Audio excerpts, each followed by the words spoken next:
Berdasarkan kisah sebelumnya, di mana setelah banyak Sora gagal mempertahankan istana dari gempuran Rakuti, serta bagaimana dirinya tewas dalam keberanian, lantas Rakuti memerintahkan pasukannya untuk mencari Raja Jayanegara.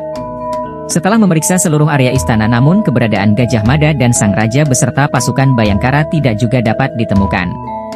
Melihat hal itu membuat Rakuti kebingungan.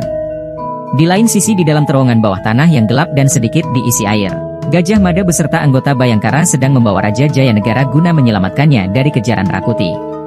Ternyata mereka berhasil lolos dari kepungan pasukan Rakuti dengan memanfaatkan sebuah jalur rahasia yang menghubungkan istana dengan istal kuda di samping penjara yang letaknya di luar area peristirahatan raja. Dalam terowongan tersebut, Gajah Mada dengan sigap selalu mengawal sang raja dikarenakan sosok mata-mata Rakuti yang menyusup ke pihak Bayangkara masih belum diketahui.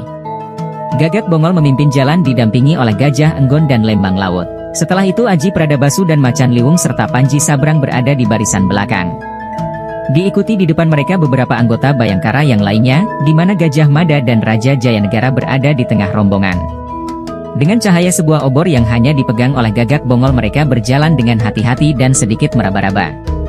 Beberapa saat kemudian sampailah mereka di instal kuda kerajaan di mana nampak beberapa tentara Rakuti sedang berjaga. Dengan kerjasama antara Gajah Enggon dan Lembang Laut, akhirnya penjaga tersebut mampu ditumbangkan.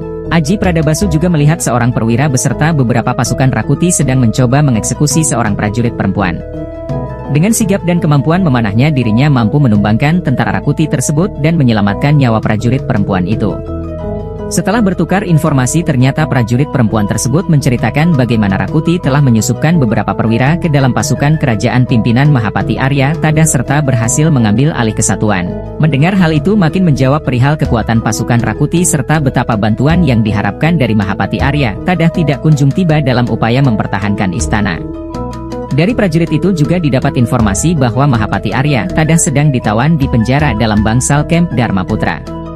Mendengar hal itu, Gajah Mada lantas mulai mengatur rencana, di mana untuk keberhasilan pelarian ini, untuk sementara regu akan dibagi menjadi 3. Regu pertama dipimpin Aji Pradabasu dengan anggota Macan Liwung, dan Gajah Enggon bertugas melihat kondisi para loyalis kerajaan yang ditahan Rakuti termasuk Mahapati Arya Tadah. Regu kedua dipimpin Gajah Mada hanya berdua dengan sang raja akan keluar kota dengan pintu bagian selatan dengan penyamaran sebagai rakyat biasa. Sementara itu Gagak Bongol memimpin sisa anggota lainnya termasuk Lembang Laut dan Panji Sabrang guna melarikan diri dari gerbang utara dengan menyamar sebagai Raja Jayanegara. Lantas Gajah Mada berpesan kepada tiap pemimpin regu mengenai rencana berikutnya dengan hati-hati mengingat telik sandi Rakuti yang menyusup dalam Bayangkara masih belum diketahui.